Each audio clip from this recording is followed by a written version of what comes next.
എല്ലാ മാന്യ പ്രേക്ഷകർക്കും ഒരിക്കൽ കൂടി അറിവിൻ്റെ ലോകത്തിലേക്ക് സ്വാഗതം. അപ്പോൾ നമുക്ക് ഇന്നത്തെ ചോദ്യത്തിലേക്ക് കടക്കാം. ഒന്നാം സ്വാതന്ത്ര്യ സമരത്തിൻ്റെ ആദ്യ രക്തസാക്ഷി?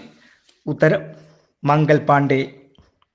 മംഗൽ പാണ്ഡെയെ ആദരിച്ചുകൊണ്ട് ഇന്ത്യൻ ഗവൺമെൻറ് തപാൽ സ്റ്റാമ്പ് പുറത്തിറക്കിയ വർഷം?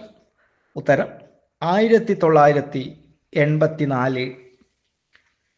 ബ്രിട്ടീഷുകാർ ആയുധങ്ങൾ സൂക്ഷിച്ച സംഭരണ മുറി?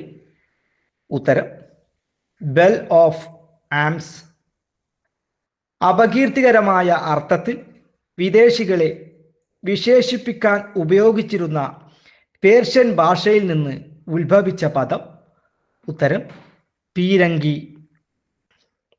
ഒന്നാം സ്വാതന്ത്ര്യ സമരത്തിൽ ഗറില്ല യുദ്ധമുറ ഉപയോഗിച്ച വിപ്ലവകാരി? ഉത്തരം താന്ത്യ തോപ്പി. താന്ത്യ തോപ്പിയുടെ യഥാർത്ഥ നാമം?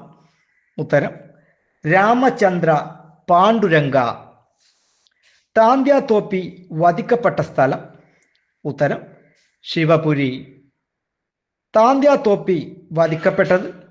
ഉത്തരം 1859 ഏപ്രിൽ 18. താന്ത്യ തോപ്പി മെമ്മോറിയൽ സ്ഥിതി ചെയ്യുന്നത്? ഉത്തരം ശിവപുരി. നാനാ സാഹിബിൻ്റെ യഥാർത്ഥ നാമം? ഉത്തരം ദണ്ഡുപന്ത്. ഈ വീഡിയോ നിങ്ങൾക്ക് ഇഷ്ടപ്പെട്ടെങ്കിൽ സബ്സ്ക്രൈബ് ചെയ്യാനും അതുപോലെ തന്നെ പരമാവധി ആളുകളിലേക്ക് ഷെയർ ചെയ്യാനും മറക്കരുത്. പുതിയ വീഡിയോയുമായി വരുന്നത് വരെ നന്ദി, നമസ്കാരം.